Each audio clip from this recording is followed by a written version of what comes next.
नमस्कार, मैं हूं चंद्र शर्मा और आप देख रहे हैं जम्मू दस्तक।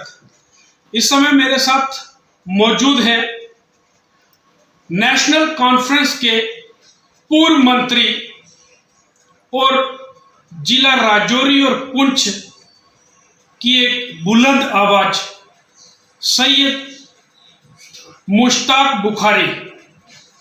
इनसे जानते हैं कि ये जो वर्तमान परिस्थितियां हैं जम्मू कश्मीर की, वह किस नजरिए से इसको देखते हैं।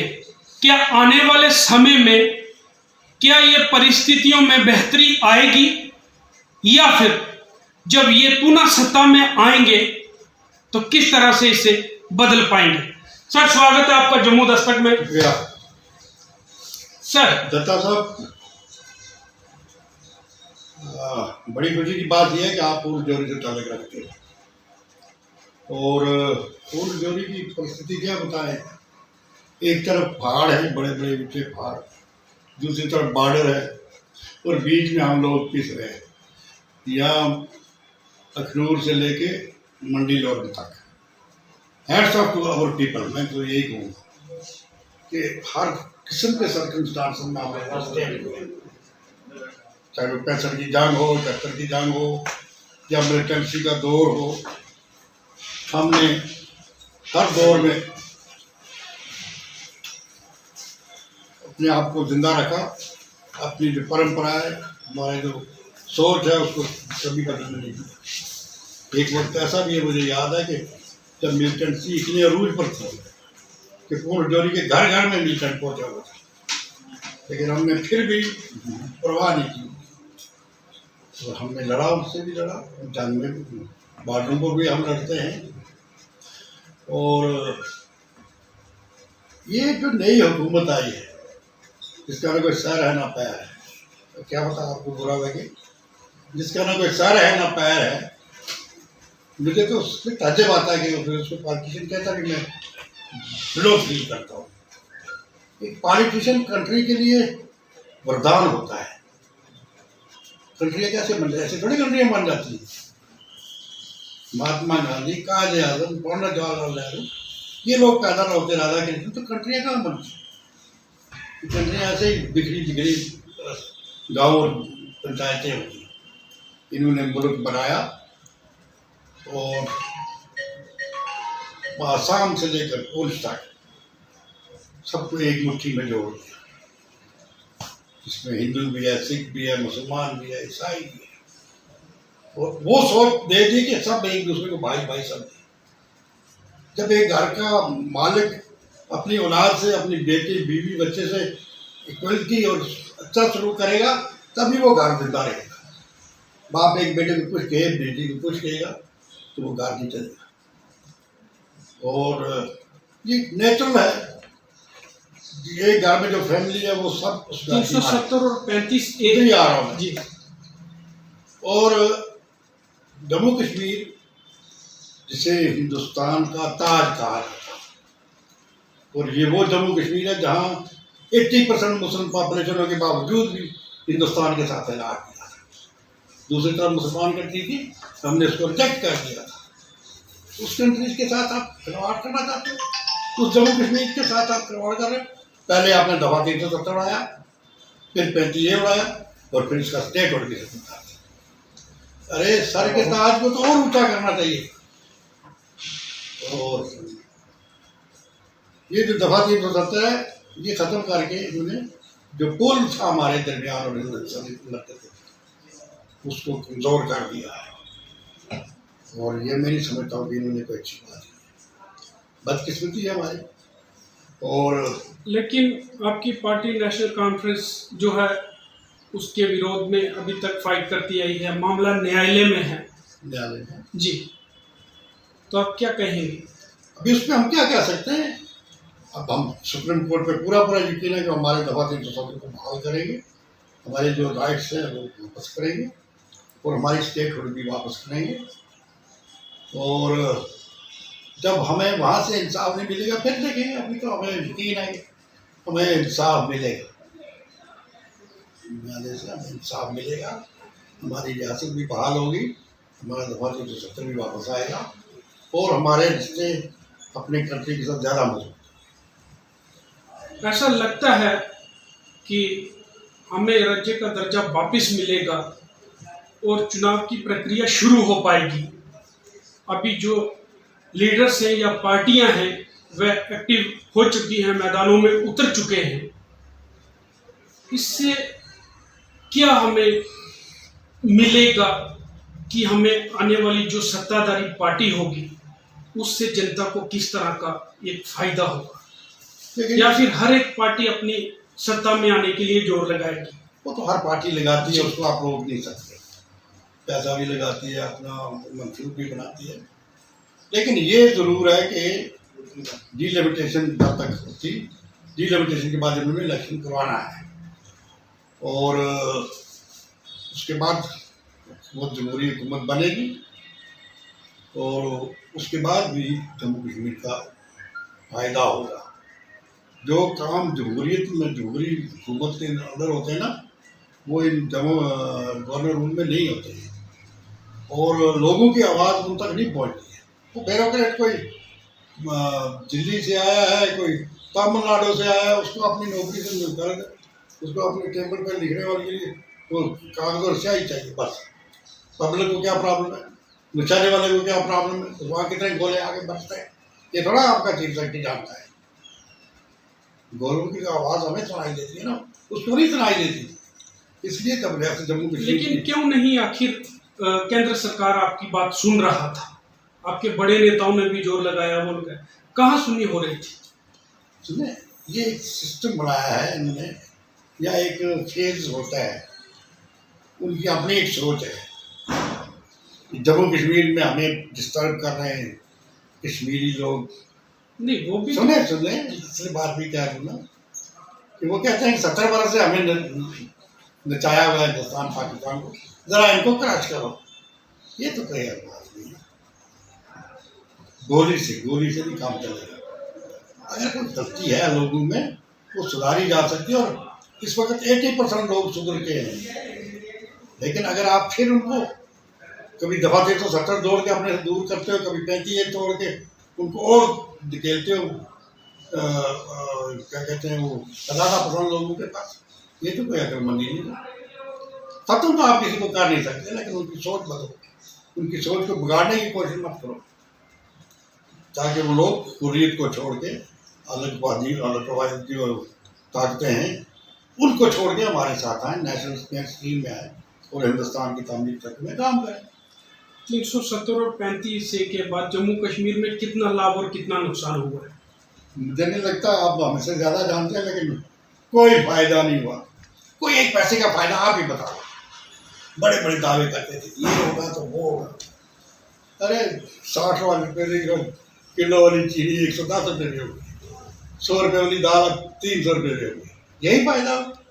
दवा 370 तोड़ने का, हाँ दवा 370 तोड़ के खांड को 60 रुपये से 20 रुपये लाता, मैं कहता ठीक है यार, हल में दवा 370 मेरा गरीब है, खांड तो खाएगा 20 रुपये किलो।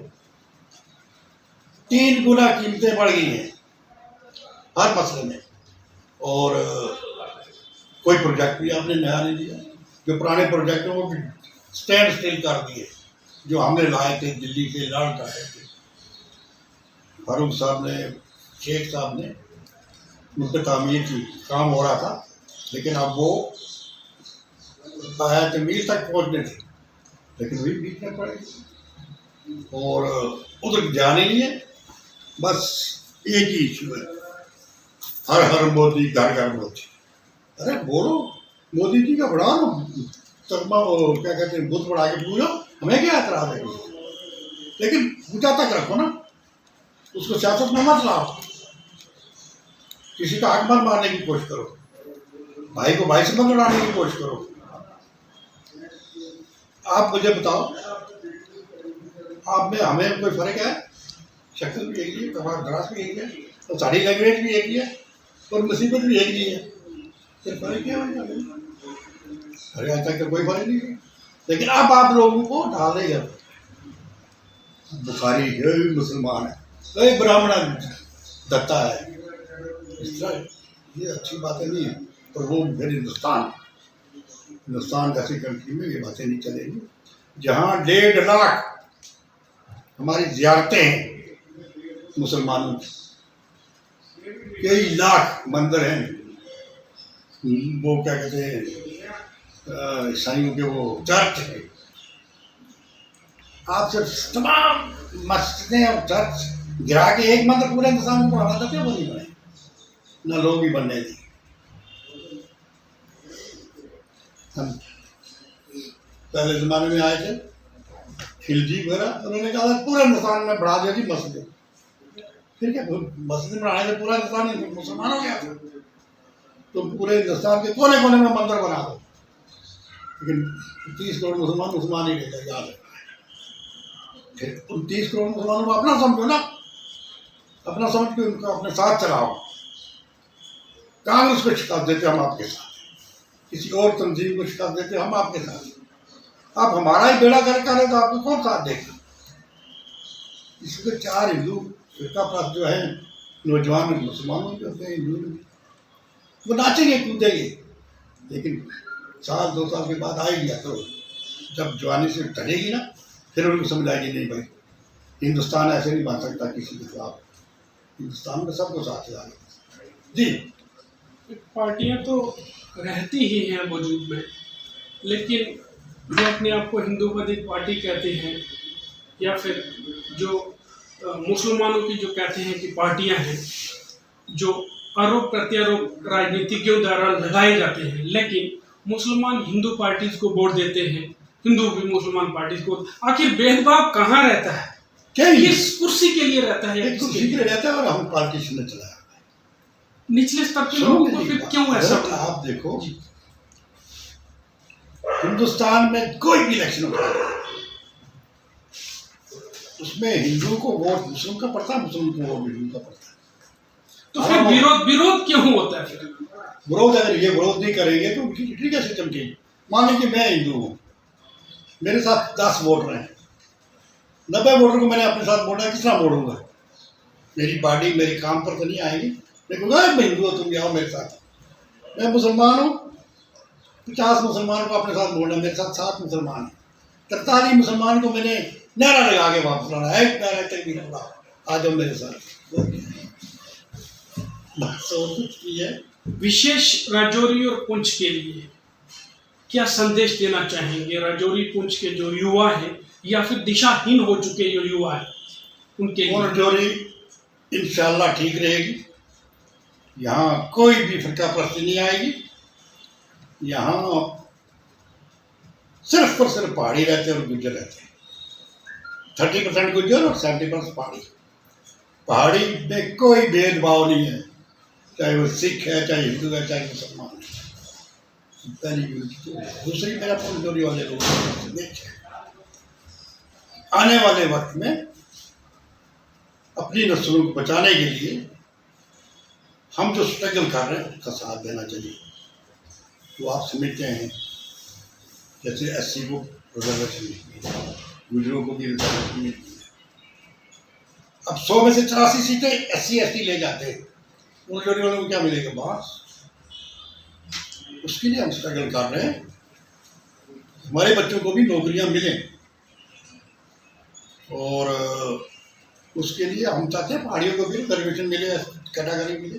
डिलिमिटेशन होती है, चुनाव होते हैं, यदि आप सत्ता में आसीन होते हैं, आप सरकार में आते हैं, तो क्या करेंगे आप जनता के लिए? लेकिन जनता के लिए हम हर वो काम करेंगे जिससे जनता को मफाद हो, लेकिन हम चाहते हैं एक तो जो हमारे भाजपा को आप रोक पाएंगे सत्ता में आने से? अब रुक गई बात, भाजपा रुक जाएगी आप इंशाअल्लाह, और जम्मू कश्मीर में भाजपा नहीं आ सकती। उन्होंने साजिश की थी कि भाजपा को लाएं जम्मू कश्मीर में आएगी। अब हमारी सियासी जमात आएगी, 80% सीटें ले जाएगी नेशनल कांग्रेस, 20% मेरा यार ले जाएगा कांग्रेस वाला। तो लेकिन हमारा जो मुद्दा है वो हमारे बच्चों को भी नौकरियाँ मिले, उनको रोजगार मिले, वो भीख ना मांगे और खुदकुशियाँ ना करें हमें PRT का। अरे 100 में से 83 सीटें आप एक तरफ दे देते हो तो हमारे एमएलए निकल जाएंगे। सो हम चाहते हैं कि ऐसा वातावरण पैदा हो, या तो सबको कैटेगरी रिजर्वेशन मिलेगा, किसी को नहीं मिलेगा। तो ये थे हमारे साथ बुखारी साहब, जिन्होंने विस्तार पूर्वक जम्मू कश्मीर की परिस्थितियों के बारे में बताया और किस तरह से आने वाले चुनावों में डिलिमिटेशन के बाद भाजपा किस तरह से सत्ता में अपनी वापसी करेगी, ये आपने बुखारी साहब की जुबानी सुना। कैमरामैन सौरभ शर्मा के साथ चंद्र शर्मा, जम्मू दस्तक, सुंदरबन।